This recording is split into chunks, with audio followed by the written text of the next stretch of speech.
Hey there, CPA candidates. It's Matt, co-founder of Universal CPA Review. Now, if you weren't aware, the AICPA, they release pass rates by exam on a quarterly basis. Now, this is interesting information, and while we are going to walk through some of the trends here, at the end of the day, there's really not much that you need to worry about. So if you are curious, stick around for this video. I'll give some observations that I've seen and try to break down sort of these trends that we're seeing. So we'll go through exam by exam and talk about what these statistics mean and maybe why they're occurring.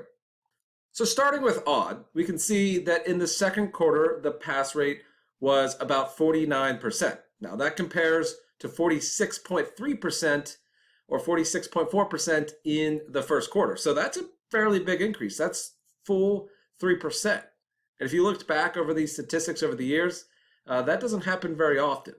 So when we compare that to actually 2021, the full year cumulative average, it's actually higher than that as well. Now, I don't have any specific reasons as to why that might have occurred other than odd, students are preparing better.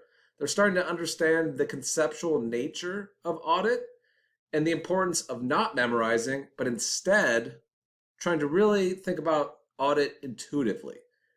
Because if you've been through audit questions, you realize that it's all about specific wording. And the exam will test you and they'll know if you simply memorize this information, or on the positive side, you could sit down, explain to your audit partner or your audit client, hey, here's the key risk in this audit cycle. Here's why we're performing this test. And here's the assertions that are addressed. That is how you nail audit. If you can get to that level of understanding, then you're going to be much better off. Now, it'll be interesting to see if the pass rate continues to climb, but with this pass rate, which now averages at 47.9% for the first half of 2022, that makes it the second hardest exam. Fore continues to be the beast, but audit is closely behind. And again, it's largely due to that conceptual nature. So keep that in mind as you work through aud if you haven't yet taken it. Moving on to BEC, and BEC is often regarded as the easiest exam. And when we look at the pass rate for Q2 2022, well, at 61.53%, that is the highest across all four exams. Now that's a big increase of about 4% from Q1. Now, because BEC has increased, perhaps there's a little bit of a pullback on IT terms, or students are just catching up to how the exam is testing these IT terms, and they're doing better because largely the rest of the exam hasn't changed over the last few quarters, but IT continues to be hammered. And one tip that I always share is to just focus truly on the options, because a lot of IT questions are terms or definitions. And if you really think about what the question's asking and read through those options in detail, one of them will stand out. If you just scan through, it can be very overwhelming because you're going to see a lot of terms that you haven't seen before. So keep that in mind. But when it comes to BEC, the other thing I want to talk about is that it's not easy. Now, it might be the easiest based on these statistics for the second quarter, but it's not an easy exam, so don't think you can coast through BEC. Moving on to Fore, well, no surprise, it has the lowest pass rate of 45.66%, which is actually about 0.7% increase from the first quarter, but the average for 2022 is now 45.3, which is largely similar to what it was in 2021. And that's a full, 4 or 5% lower than odd. Now, when it comes to Fore, the reason it probably has the lowest pass rate is the volume of information is insane. There's the most amount of topics that can be tested, and often what candidates do, the mistake I think they make, is they try to master every single topic in extreme detail. But if you truly look at Fore, yes, there are a lot of topics, but all of these topics within the topic, they ask similar questions. So if you can prepare a series of steps to address those specific questions, you're going to be much better off for being ready to address all these different topics. because that's really what Fore is. It's a volume game. And so while one topic maybe you just can't master, you need to recognize that and then just move on and make sure you spend ample time covering the other topics. Now, I haven't seen any specific trends in Fore, and based on these pass rates, right, little movement, there hasn't been a lot of developments or changes. So I'm going to say it's business as usual with Fore. Continue to work hard. Don't really factor in any specific changes to your prep. And just understand it is the hardest exam. There's no doubt about it. Large volume of information. So keep in mind that preparation of step-by-step approach and thinking about what are the questions they're going to ask you on this specific topic, because they've been asking those questions for years now. And then we have reg. So reg increased slightly to 61.25% in the second quarter. So that's actually the second highest pass rate for the quarter, but for 2022, the average is now 60.7, which is the highest.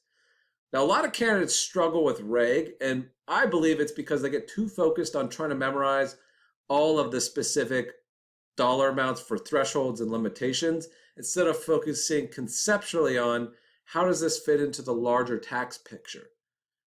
Right? You need to understand what's an adjustment versus an itemized deduction, but not the specific amounts. And why is that? Well, the AICPA recognizes that those amounts change every year.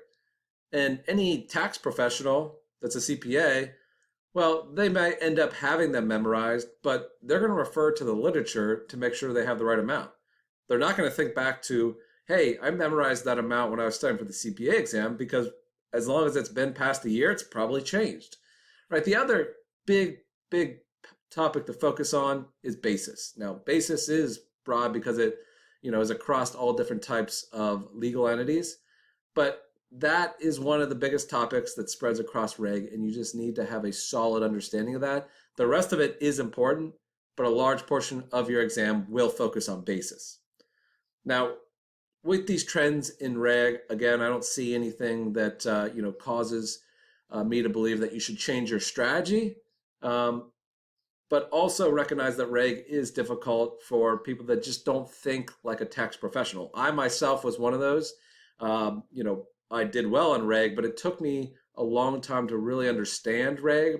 And that's because, again, I think I was too focused on the specific numbers and thresholds rather than just thinking conceptually through how has the IRC and the IRS structured taxing individuals and businesses. And if you think about that and how this all fits together, I think the big picture will become a lot more clear for you on reg. And you'll be one of those students that is part of contributing to that higher pass rate that we're seeing. So there you have it. Those are some of the key trends we saw in Q2 2022 regarding pass rates. But again, these are simply numbers. They can give us some general indication on what's going on, but my advice to you is to really just not worry about it. Focus on what you can control. There are a lot of candidates that are being factored into these exams, and it's really hard to break down, specific trends at this high level. So again, just don't worry about it. Keep plugging away and work hard. If you haven't yet tried the Universal course, sign up for a free 7-day trial. You'll have 100% access to the video lectures, the ebook study guides, and then every single multiple choice question and simulation does include a video explanation. It's extremely important. It's almost like a mini lecture where you're sitting there with either me or the other co-founder, Joey, working you through this question. And that's really where you learn how to apply this information. It's not in a lecture. A lecture can give you the big picture, but the whole point of practicing these AICPA released MCQs and simulations is so that you start to understand how this information will be asked. And if you're not fully understanding the way the question's structured and how to solve it, then you're not going to be prepared. So that's what we're here to help you do. We use visual learning and that step-by-step approach that I mentioned to walk you through those problems so that the light goes off and you go, okay, now I fully understand it. I have a systematic approach, and this is something I can repeat on the exam. So again, sign up for a free trial. You'll have full access. A lot of candidates even use it just as part of their final review. We fully encourage that. So take advantage of the free trial.